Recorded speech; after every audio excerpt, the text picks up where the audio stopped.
Coba kita perhatikan, setiap kali ada pekerjaan besar dalam sebuah pemerintahan, nama Ahok atau Basuki Cahayapurnama selalu tidak ketinggalan. Pada waktu awal Jokowi menyusun kabinet dalam periode kedua, yaitu Kabinet Indonesia Maju, banyak mengusulkan nama Ahok untuk masuk dalam jajaran menteri. Sayangnya, undang-undang tidak memperbolehkan karena ia pernah menjadi terpidana kasus dengan ancaman hukuman maksimal 5 tahun penjara. Dari sana saja kita bisa melihat tingkat kepercayaan orang terhadap Ahok dalam urusan eksekusi masih tinggi.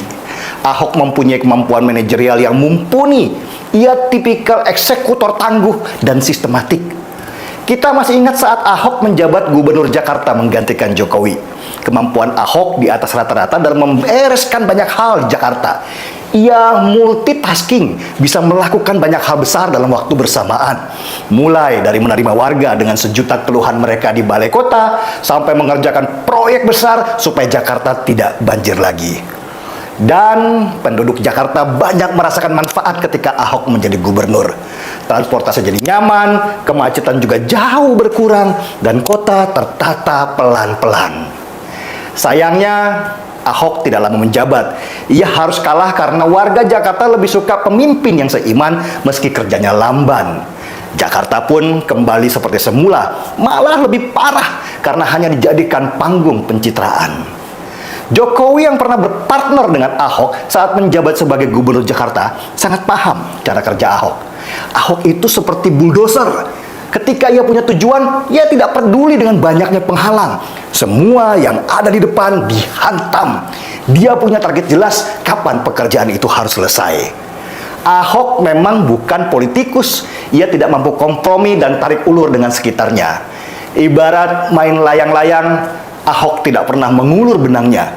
Ia tipikal pemain yang suka menarik dengan cepat dan keras. Itulah kenapa layangnya cepat putus.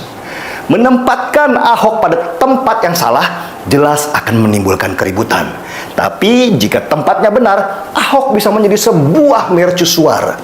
Itulah kenapa saya setuju sekali ketika Jokowi mengumumkan bahwa Ahok adalah salah satu dari 4 kandidat untuk menjadi kepala badan otorita ibu kota baru.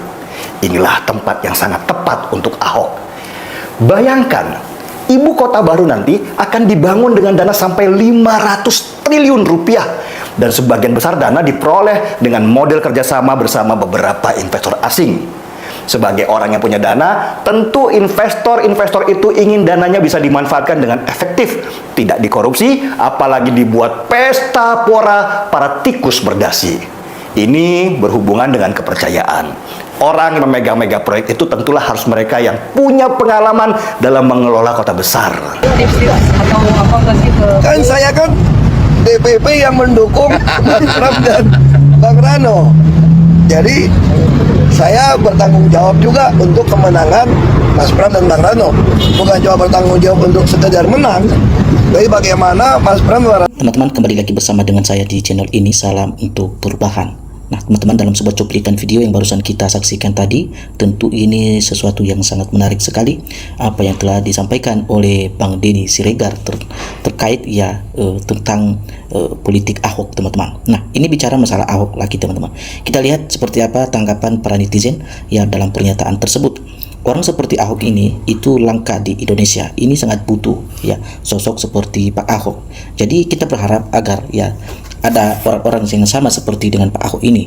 Kita berharap supaya negara dan bangsa kita ini ya bermunculan dengan orang-orang yang berintegritas, yang berkualitas sama seperti yang dilakukan oleh Pak Ahok saat ini di NKRI kita.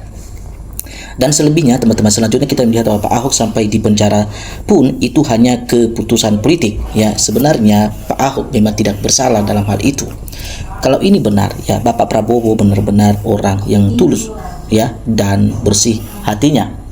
Lalu kita lihat, teman-teman, di sini bahwa Ahok lebih cocok jadi ketua KPK sebenarnya. Ya, negeri ini darurat korupsi. Ya, butuh orang-orang yang tegas, tidak pandang bulu. Nah, yakin teman-teman ya kalau seandainya Pak Ahok ini berada di sebuah kepemerintahan, katakan seperti ketua KPK misalnya, nah kita bisa membayangkan ya seperti apa yang ada di dalam hati dan pikiran para mafia koruptor itu.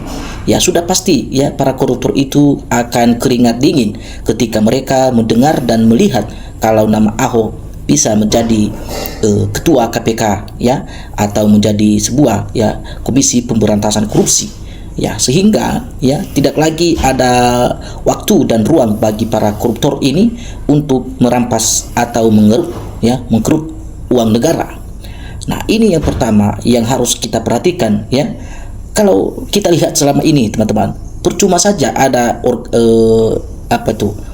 lembaga KPK ya, karena kita lihat bahwa ya sebagian dari lembaga kalangan KPK tersebut juga yang melakukan korupsi ya. Beberapa kali kita dengar informasi bahwa ya tertangkap korupsi ya anggota KPK-nya juga.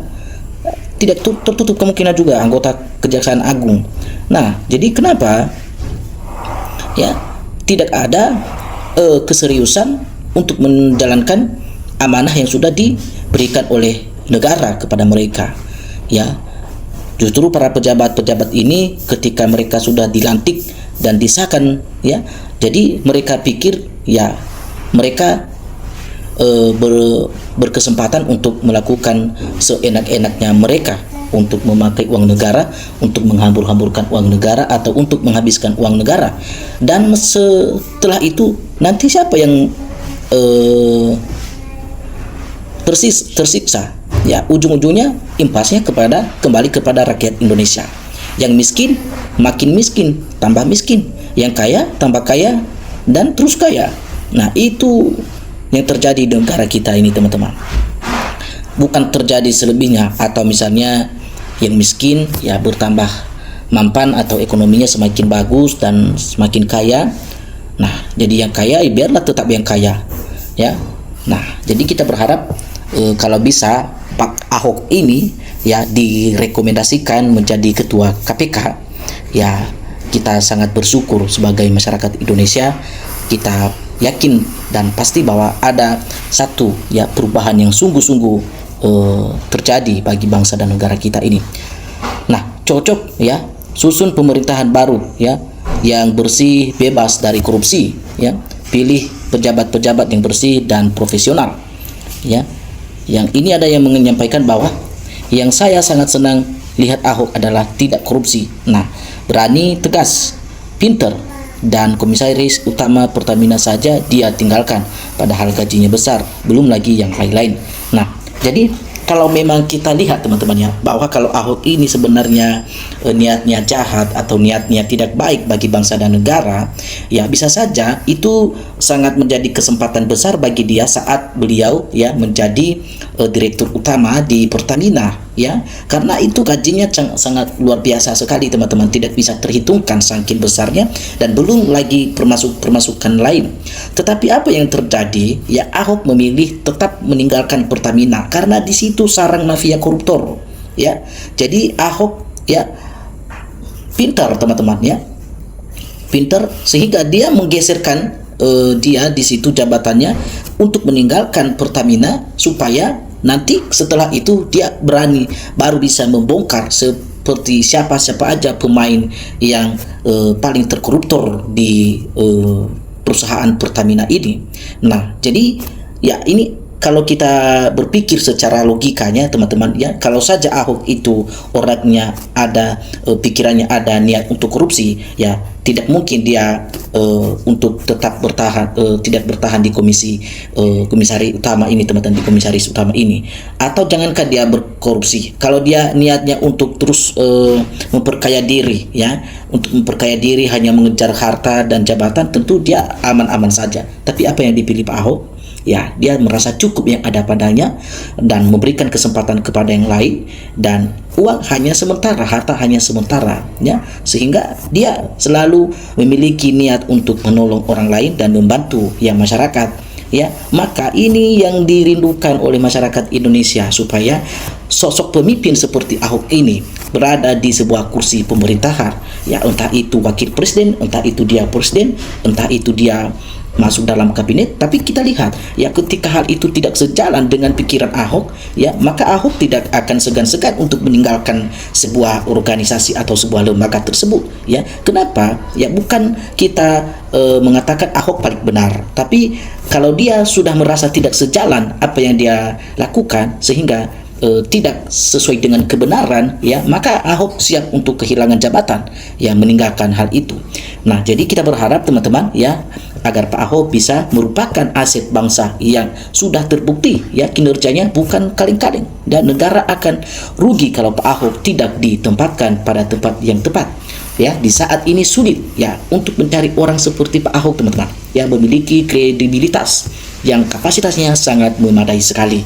Tapi jangan bermimpi juga ya, di negara kita seperti ini ya, orang-orang seperti itu ya, justru itu mereka berupaya untuk mereka singkirkan, karena mereka tidak bisa melakukan apa-apa kalau ada orang-orang jujur seperti itu.